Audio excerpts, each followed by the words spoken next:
यूहान उसका 3 अध्याय 1 से 16 तक। यहाँ हम देखते हैं निकोदेमुस नामक एक सरदार था, फरीसियों का सरदार था, और फरीसियों का सरदार होने के नाते वो एजुकेटेड था, पढ़े लिखे थे, वो काउंसिल का मेंबर था, और वो यीशु को जानता था, यानी कि वो मसीह थे, क्रिश्चियन थे। इसके बाद उस समय में जब ये प्रभु को जानता था, उस समय यहूदी और फरीसी में काफी प्रॉब्लम होता था, काफी तकलीफें होती थी, लड़ाई झगड़ा होते रहता था। यहाँ पर यीशु को निकोदेमुस जानता था, फरीसियों के डर के मारे, एक सरदार होने के नाते, एक ऑफिसर होने के नाते वो जो है यीशु के पास दिन में नहीं मिल सकता था। यीशु के पास मिलने के लिए, यीशु से मिलने के लिए वो जो है रात में यीशु के पास आया मिलने के लिए। और जब रात में आता है तो वो प्रश्न करता है, प्रभु मुझे पता है कि तू परमेश्वर की ओर से आया हुआ है, इसलिए तू ये जो चिन्ह दिखा रहा है, बड़े बड़े चिन्ह जो दिखा रहा है, इसलिए तू कर पा रहा है। अगर परमेश्वर की ओर से अगर नहीं आता तो आप ये चिन्ह नहीं दिखा पाते।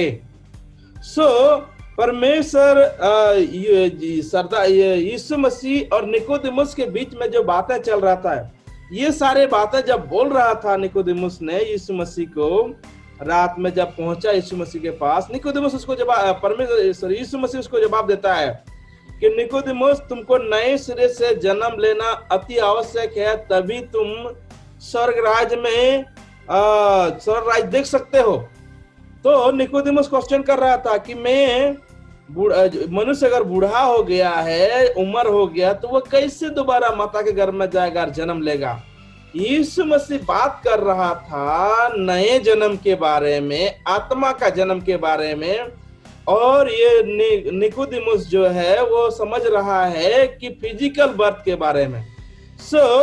यीशु मसीह उनको बार बार बोला, वचन 4:5 में हम पढ़ते हैं तो पाता है यही, उसको बार बार बोला, मैं तुमसे सच सच कहता हूं, जब तक एक मनुष्य जल और आत्मा से ना जन्मे तो परमेश्वर के राज्य में प्रवेश नहीं कर सकता, परमेश्वर के राज्य में प्रवेश नहीं कर सकता।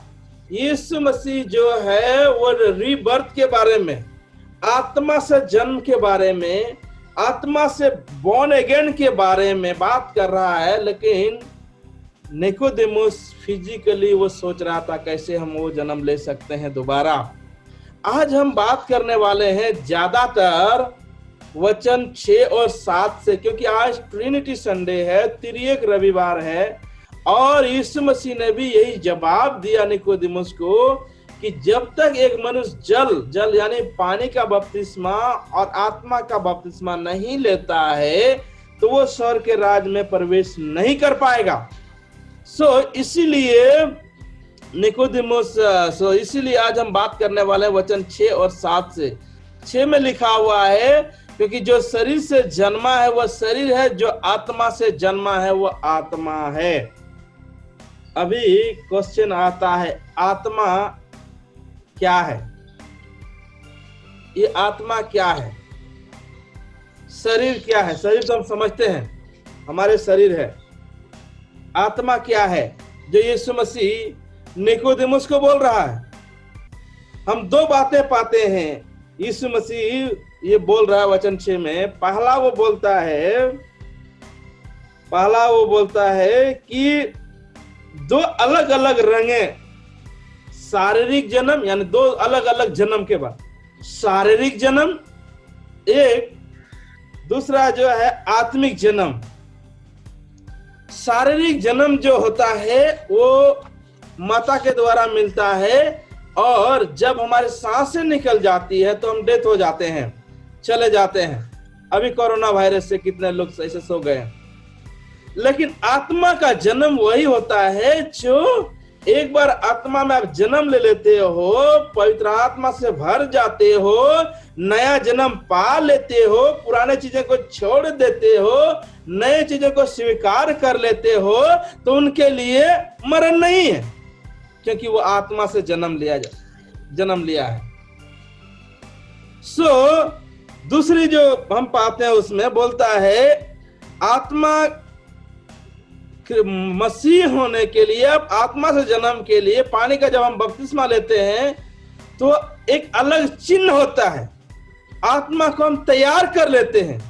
इसलिए दो बातें बोलता है, जो आत्मा से जन्मा वो आत्मा, जो शरीर से जन्मा शरीर है। और बोलता है चिन्ह आत्मा के द्वारा त्याग करता है, जल से वह साफ करता है, यानी कि वो साफ करता है, वो दर्शाता है, क्योंकि वो आत्मा के द्वारा बताया गया है। जो आत्मा से जन्म लिया है वो आत्मा है, जो जल से जन्म लिया है जल है। और यही बात जो है निकोदेमुस समझ नहीं पा रहा था। आज त्रिएक पर रविवार के दिन में यही मैं बोलना चाहता हूं।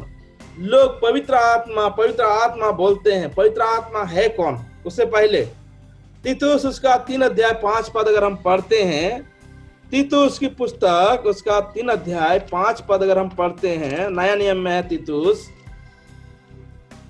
उसका 3 अध्याय उसका 5 वचन 5 में हम पढ़ते हैं। इब्रानी से, फिलेमोन से आगे है।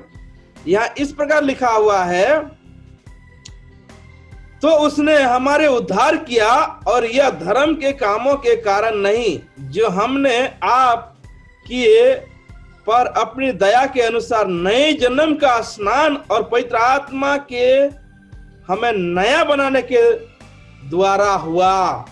ये टाइटस जो है, यानी ये लिखा है पुस्तक तिमोथी, और यहाँ एक्सप्रेस करना चाहता, अपने आप को बताना चाहता है कि यीशु को क्रूस पर जाने से हमारा उद्धार हुआ है। और एक जब हम जल से स्नान कर लेते हैं, यानी बपतिस्मा ले लेते हैं, तो नई चीजों को दर्शाता है। और जब पवित्र आत्मा हम पा लेते हैं, तो वो हमें नए जन्म देता है, आत्मा से जन्म देता है। और बताया गया है वचन में कि नए जन्म का स्नान और पवित्र आत्मा के हमें नया बनाने के द्वारा हुआ है। टाइटस जो है एक्सप्रेस कर रहा है, बता रहा है कि हमें उद्धार आज हुआ है, वो नए जन्म के द्वारा, यीशु के द्वारा। यीशु क्रूस पर बलिदान हुआ और वो मारे गए, गाड़े गए, मुर्दों में से वो तीसरे दिन जी उठे। इसलिए ये बहुत जरूरी है मसीहों को कि उन्हें शुद्ध होना है, शुद्ध किए जाना है, और मन के भीतर से एक नए आत्मा को उत्पन्न करना। यह हिजकियेल की पुस्तक 36 अध्याय पुराने नियम में हम पाते हैं, जूना करार में उसका 25 और 26 में इस प्रकार लिखा हुआ है, मैं तुम पर शुद्ध जल छिड़काऊंगा, यानी पवित्र करूंगा, और तुम शुद्ध हो जाओगे, और मैं तुमको तुम्हारी सारी अशुद्धता और मूर्तों से शुद्ध करूंगा। मैं तुमको नया मन दूंगा और तुम्हारे भीतर नई आत्मा उत्पन्न करूंगा, और तुम्हारी देह में से पत्थर का हृदय निकालकर तुमको मांस का हृदय दूंगा। वचन बोल रहा है यहाँ, यहेजकेल जो है इस्राएलियों को बोल रहा है, यानी परमेश्वर जो है ये यहेजकेल को इस्तेमाल कर रहा है इस्राएलियों को बोलने के लिए कि मैं तुम्हें एक शुद्ध जल से छिड़काऊंगा, तुम्हें शुद्ध करूंगा, तुम्हारे मन के भीतर में एक नई आत्मा को उत्पन्न करूंगा। यीशु मसीह जो है निकोदेमुस को ये बात बोल रहा था, नए आत्मा को उत्पन्न करूंगा, लेकिन उसको समझ में नहीं आ रहा था कि ये नई आत्मा क्या है, या नए सिरे क्या है, या बोर्न अगेन क्या है, या पवित्र आत्मा क्या है। क्योंकि बहुत लोगों को निकोदेमुस को समझ में नहीं आ रहा था मसीह को जानने के बावजूद भी। इसलिए बहुत जरूरी था यीशु मसीह इसलिए वचन में सीधा सीधा बोला है, वचन में उसको बोला है कि तुमको नए सिरे से जन्म लेना अति आवश्यक है। आवश्यक है, वचन 7 में बोलता है, अचंभा ना कर कि मैंने तुझसे कहा, तू नए सिरे से जन्म लेना आवश्यक है। स्पष्ट रूप से वो बोल रहा है कि नए सिरे से जन्म लेना चाहिए। इसीलिए ट्रिनिटी संडे में मैं यही उत्साहित करना चाहता हूं, पिता, पुत्र और पवित्र आत्मा को लेकर के।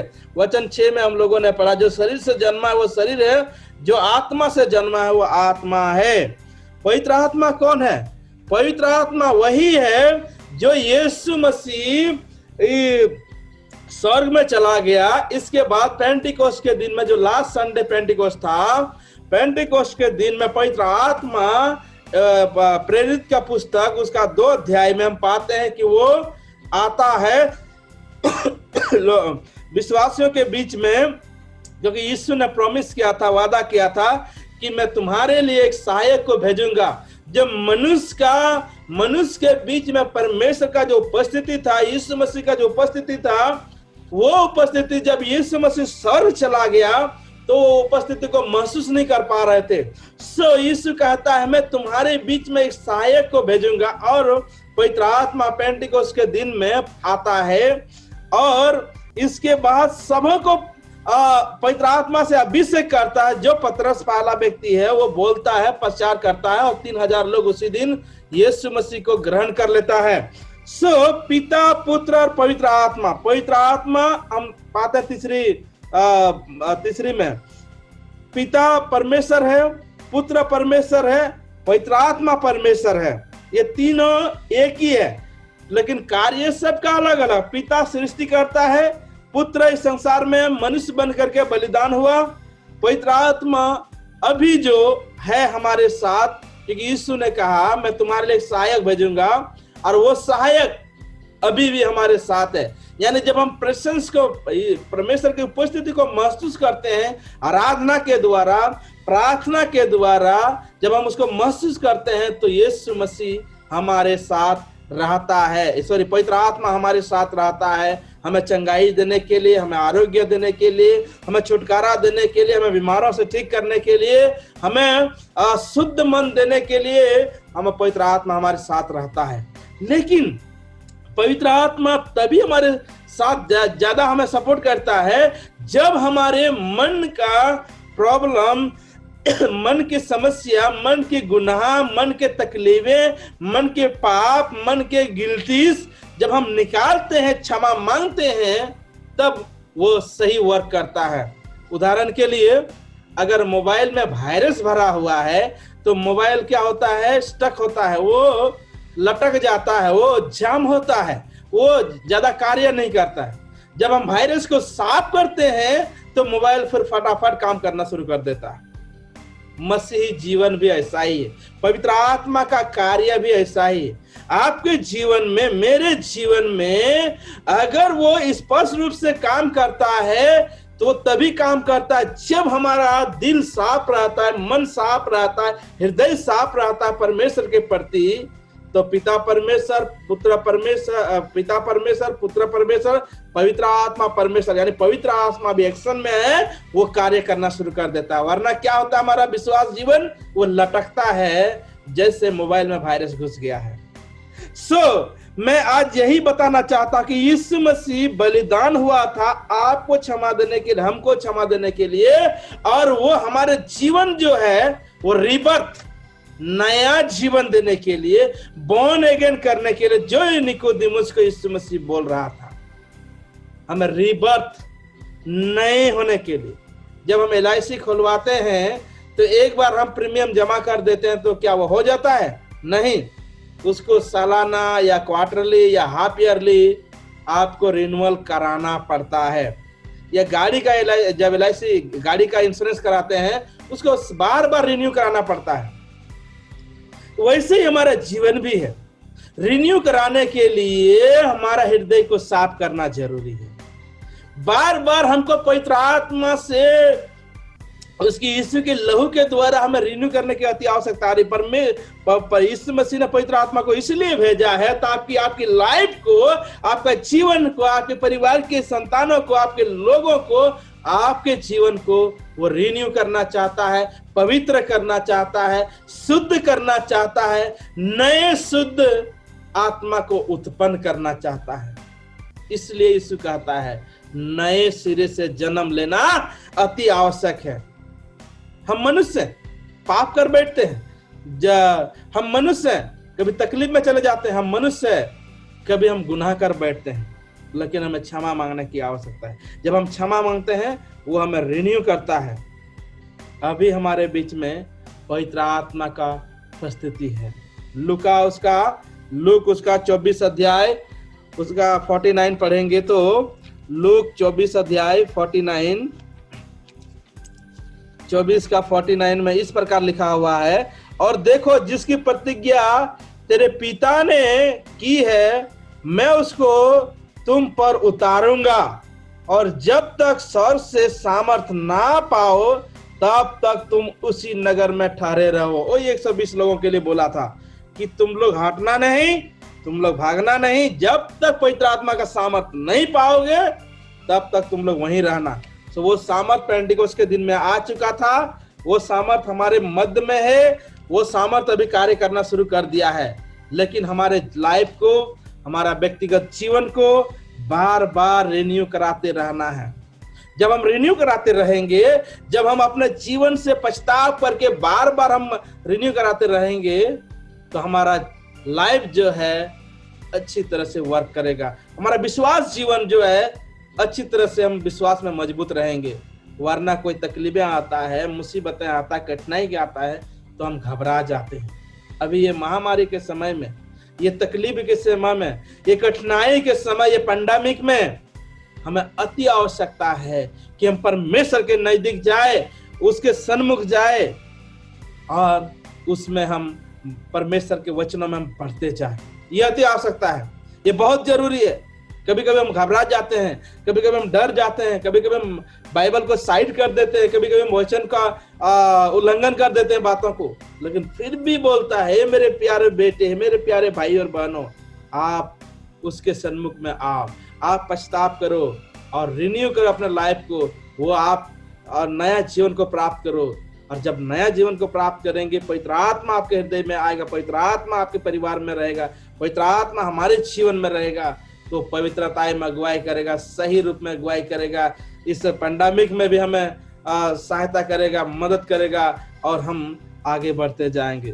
पवित्र आत्मा को अधिक जानने के लिए, उसके बारे में अधिक जानकारी प्राप्त करने के लिए हमें यूहन्ना उसका 14 अध्याय 16 से 28 तक पढ़ेंगे तो वहां हम पाते हैं यीशु मसीह कैसे जिक्र कर रहा है। वो सामर्थ देने वाला ही केवल नहीं, वो सहायता करने वाला, वो सुरक्षा देने वाला, वो आपको आगे ले जाने वाला, रिन्यू करने वाला, रिन्यूअल करने वाला, नया जीवन देने वाला पवित्र आत्मा है।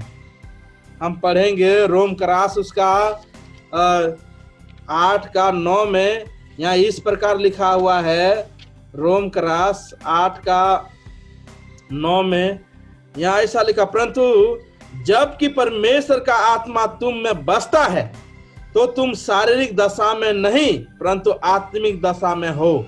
यदि किसी में मसीह का आत्मा नहीं तो उसका जन्म नहीं। ये भयंकर शब्द है। पौलुस जो है स्पष्ट रूप से जिक्र कर रहा है रोमन के कलीसियाओं को, रोमन के लोगों को, कि पवित्र आत्मा, परमेश्वर का आत्मा तुम में बसता है, यानी पवित्र आत्मा तुम्हारे अंदर है और रिन्यू करते रहना है। तुम शारीरिक दशा में नहीं हो, आत्मा की अगुवाई में हो, आत्मा के दिशा में ले जाने वाले हो। अगर आत्मा आपके हृदय में नहीं, पवित्र आत्मा के हृदय में नहीं का है तो आप परमेश्वर के जन नहीं कहलाओगे। स्पष्ट रूप से बोल रहा है। सो इसीलिए मेरे प्यारे भाई और बहनों, और एक वचन पढ़ लेते हैं, इसके बाद मैं यही बताना चाहता हूँ। पहला कुरिन्थी क्रास उसका 12 का वचन 13, पहला कुरिन्थी क्रास उसका 12 का वचन 13, यहाँ ऐसा लिखा हुआ है कि हम सब ने, क्या यहूदी हो क्या यूनानी, क्या दास हो क्या स्वर्ग, एक ही आत्मा के द्वारा एक ही देह होने के लिए बपतिस्मा लिया, और हम सबको एक ही आत्मा पिलाया है। यहाँ भी पौलुस एक अंग के बारे में बात कर रहा है, यानी परमेश्वर एक ही है, वही पिता है, वही पुत्र है, वही पवित्र आत्मा है। आज वो हमें कहता है कि हमें रिन्यूअल होना है। हमें अगर पाप कर बैठते हैं, अगर हम परमेश्वर से दूर भी हो गए हैं, पश्चाताप करके फिर हम रिन्यू कर सकते हैं। ये बहुत जरूरी है, क्योंकि पवित्र आत्मा आपको मदद करने के लिए, सहायता करने के लिए, आपके उपस्थिति में रहने के लिए, आपके परिस्थितियों में संभालने के लिए वो आज एक्शन में है, काम कर रहा है। ये बात को जो है निकोदेमुस नहीं समझ पा रहा था, और इसीलिए निकोदेमुस ने यीशु को प्रश्न किया, एक आदमी बूढ़ा हो गया तो वो कैसे करके माता के गर्भ में जाएगा, नया जन्म पाएगा। नया जन्म तभी हम पाते हैं जब हम अपने पापों से पश्चाताप करते हैं, पवित्र आत्मा को स्वागत करते हैं। वो हमारे पास आने के लिए तैयार है, वो हमारे पास, हमारे सन्मुख आने के लिए तैयार है, लेकिन हमको स्वागत करना है, हमको उसको बुलाना है। और जब हम बुलाते हैं, अपने हृदय में पवित्र आत्मा कार्य करता है और आपकी समस्या को दूर करता है, आपके विश्वास को मजबूत करता है, आपका तकलीफों को वो दूर करता है। खास करके ऐसे संकट के समय में वो आपको संभालता है, हर काम में आपको संभालता है, आपके बच्चों को संभालता है, आपके जॉब में आपको संभालता है, आपके धंधे में आपको संभालता है। हर वक्त, हर जगह, हर समय पवित्र आत्मा आपको सहायता करता है, क्योंकि पिता ने सृष्टि करके चला गया, पुत्र इस संसार में आके अपना लहू बहाकर, रक्त बहा करके वो भी स्वर्ग में पिता के पास बैठा हुआ। पवित्र आत्मा भी हमारे मध्य में, हमारे बीच में है, वो आपको सहायता कर रहा है, वो आपको मदद कर रहा है। इस त्रिएक रविवार में मैं यही उत्साहित करना चाहता हूं कि हम में से एक एक मंडली के लोग नए जन्म पाना अति आवश्यक है।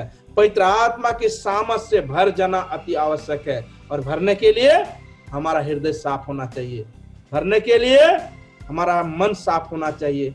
तब हमारे मसीह जीवन, क्रिश्चियन लाइफ, मसीह परिवार, क्रिश्चियन फैमिली, बच्चे, परिवार, धंधे, हर चीजों में स्मूथली हम वर्क करेंगे। और ऐसे पैंडेमिक में, महामारी के समय में भी हम विश्वास में दृढ़ होकर के सामना कर पाएंगे और आगे बढ़ेंगे। परमेश्वर हम सब को इस छोटी सी वचन के द्वारा आशीर्वादित करे, आशीष दे।